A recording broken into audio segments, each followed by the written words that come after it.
Yangi Toshkentning ma'naviy qiyofasini belgilaydigan eng asosiy obyektlardan biri bu Milliy kutubxona. Ushbu maskan 4 gektar maydonda barpo etilyapti va ushbu kutubxona millionlab adabiyotlarni jamlaydi va bir vaqtning o'zida 1,5 ming kitobxonga xizmat ko'rsatadi. Bu yerda eng zamonaviy sharoitlar yaratiladi va prezidentimiz ta'biri bilan aytganda, ushbu kutubxona mamlakatdagi eng shohona kutubxonalardan biri bo'ladi.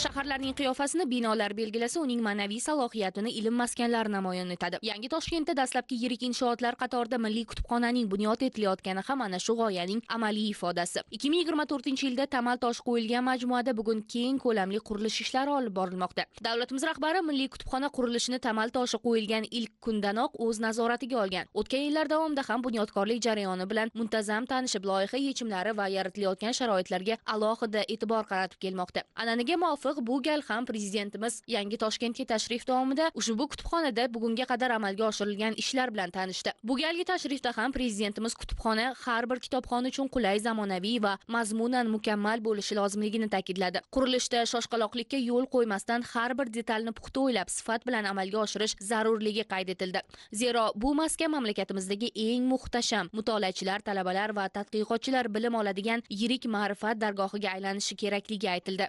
Prezidentimiz obyekt bilan tanishar ekan, bu yerda yaratilgan sharoitlar, xizmatlar sifati va kelgusidagi faoliyat mazmuniga ham alohida e'tibor qaratdi. Ma'lumot o'rnida milliy me'morchilik an'analari va zamonaviy arxitektura yechimlari uyg'unlashtirilgan majmua 4 qavatdan iborat bo'ladi.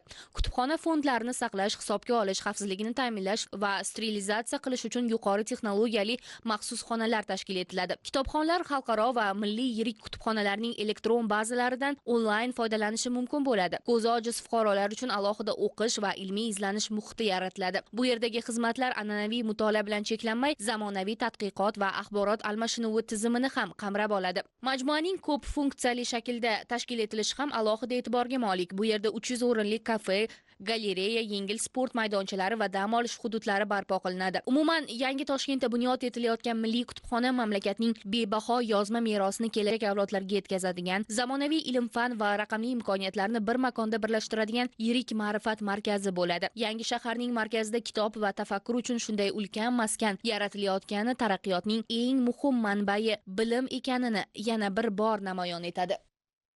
Bir necha bor tashrifli bo'ldi. Bugun ham davlat rahbari mana kutubxonani birinchi, ikkinchi qavatlarini aylanib, o'zlari har bir o'quv zallarimiz bilan tanishdilar. Birinchi navbatda qanaqa adabiyotlarimiz kutubxonaga ko'chib kelinishi haqida davlat rahbarimizga ma'lumot berdim. Shoshmanglar dedilar.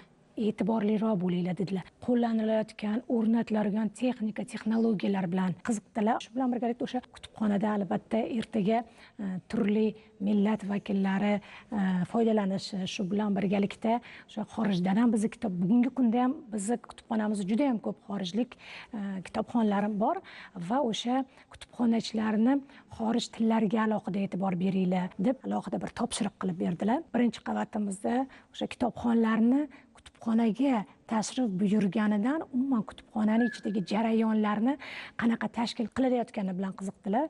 Bularning barchasini ko'rsatib, mana texnika texnologiyada Germaniyadan keltirilgan o'sha lift moslamamizni alohida bir ko'rinib turadi bu. Shularni barchasini tanishdilar. Kitobxonlarni qanaqa talablari asosida nimalarni amalga oshirdinglar?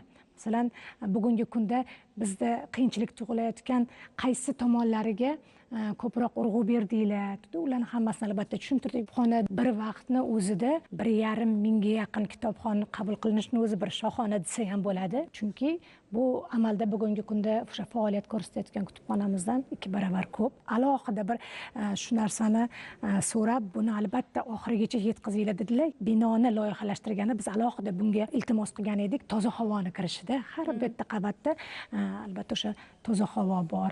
Shu bilan birgalikda kitobxonlar uchun har bir qavatda tamaddi qilishi uchun, ovqatlanishi uchun bilamiz, kutubxonamiz ertalab soat 8 dan kechqurun soat 9 gacha ishlaydi.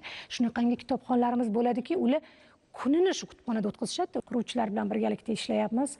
Bir hali bir kamchilik muammolarga duch kelganimiz yo'q. Xudo xohlasa, chiroyli bir xalqimiz kutayotgan chiroyli muhtasham shohona kutubxonamizni, lekin shoshmanglar deb aytdilar. Yana qayta ta'kidladilar prezidentimiz. Hammaga yoqadigan bir binoni Xudo xohlasa xalqimizga xizmat qilishiga topshiramiz. Mustaqillik uchun tuhfa bo'ladi, to'g'rimi? Xudo xohlasa. Bu juda ham bir muhtasham tuhfa bo'ladi.